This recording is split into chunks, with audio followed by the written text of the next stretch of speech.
ನಮಸ್ಕಾರ ಸ್ನೇಹಿತರೆ, ಇಂದು ನಾನು ನಿಮ್ಮ ಜೊತೆ ಮಾತನಾಡುವುದು ಕೇವಲ ಸಂಕ್ರಾಂತಿ ಹಬ್ಬದ ಬಗ್ಗೆ ಅಲ್ಲ, ನಮ್ಮ ಜೀವನವನ್ನೇ ಬದಲಾಯಿಸುವ ಸಂಕ್ರಾಂತಿಯ ಅರ್ಥದ ಬಗ್ಗೆ. ಸಂಕ್ರಾಂತಿ ಅಂದರೆ ಸಕ್ಕರೆ ಅಚ್ಚು, ಎಳ್ಳು ಬೆಲ್ಲ, ಕಬ್ಬು, ಹಬ್ಬದ ಊಟ ಅಂತ ನಮಗೆಲ್ಲ ಗೊತ್ತು ಅಲ್ವಾ ವೀಕ್ಷಕರೇ. ಆದರೆ ಸಂಕ್ರಾಂತಿ ನಮಗೆ ಹೇಳೋ ನಿಜವಾದ ಸಂದೇಶ ಏನು ಅಂತ ನೋಡೋಣ. ಅದುವೇ ಬದಲಾವಣೆ. ಸೂರ್ಯನು ತನ್ನ ದಿಕ್ಕನ್ನು ಬದಲಾಯಿಸುವ ದಿನವೇ ಸಂಕ್ರಾಂತಿ. ಅದೇ ರೀತಿ ನಾವು ಕೂಡ ನಮ್ಮ ಜೀವನದ ದಿಕ್ಕನ್ನು ಒಳ್ಳೆಯದಕ್ಕೆ ತಿರುಗಿಸಿಕೊಳ್ಳಬೇಕು ಅನ್ನೋ ಸಂದೇಶವೇ ಸಂಕ್ರಾಂತಿ. ನಾವು ಎಲ್ಲರೂ ಹೇಳ್ತೀವಿ, ಎಳ್ಳು ಬೆಲ್ಲ ತಿನ್ನಿ, ಒಳ್ಳೆ ಮಾತಾಡಿ.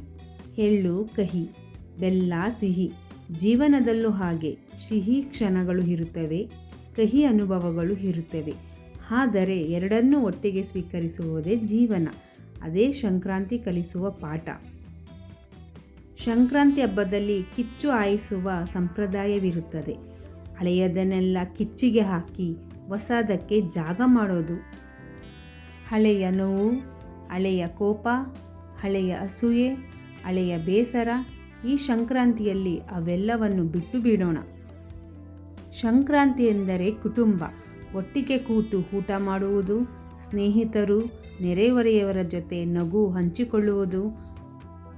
ಮೊಬೈಲ್ಗಿಂತ, ಸೋಷಿಯಲ್ ಮೀಡಿಯಾಗಿಂತ, ರೀಲ್ಸ್ಗಿಂತ ಮಾನವ ಸಂಬಂಧಗಳು ದೊಡ್ಡದು ಅನ್ನೋದು ಈ ಹಬ್ಬ ನಮಗೆ ನೆನಪು ಮಾಡಿಕೊಡುತ್ತದೆ ಅಲ್ವಾ ವೀಕ್ಷಕರೇ. ಸಂಕ್ರಾಂತಿಯಲ್ಲಿ ನಾವೆಲ್ಲ ಒಂದು ನಿರ್ಧಾರ ಮಾಡೋಣ ವೀಕ್ಷಕರೇ. ಈ ವರ್ಷ ನಕಾರಾತ್ಮಕ ಚಿಂತನೆ ಕಡಿಮೆ ಮಾಡಬೇಕು, ಧನಾತ್ಮಕ ಮಾತು ಹೆಚ್ಚು ಮಾಡಬೇಕು. ದೂರ ಹೋಗುವ ಸಂಬಂಧಗಳ ಬದಲು ಹತ್ತಿರ ಮಾಡುವ ಸಂಬಂಧದ ಮನಸ್ಸನ್ನು ಮುಂದುವರಿಸೋಣ. ಈ ಸಂಕ್ರಾಂತಿ ನಿಮ್ಮ ಮನೆಗೆ ಮಾತ್ರ ಅಲ್ಲ, ನಿಮ್ಮ ಮನಸ್ಸಿಗೂ ಹೊಸ ಬೆಳಕು ತರಲಿ. ನಿಮ್ಮ ಜೀವನದಲ್ಲಿ ಆರೋಗ್ಯ, ಸಂತೋಷ, ಶಾಂತಿ ಎಲ್ಲವೂ ತುಂಬಿರಲಿ.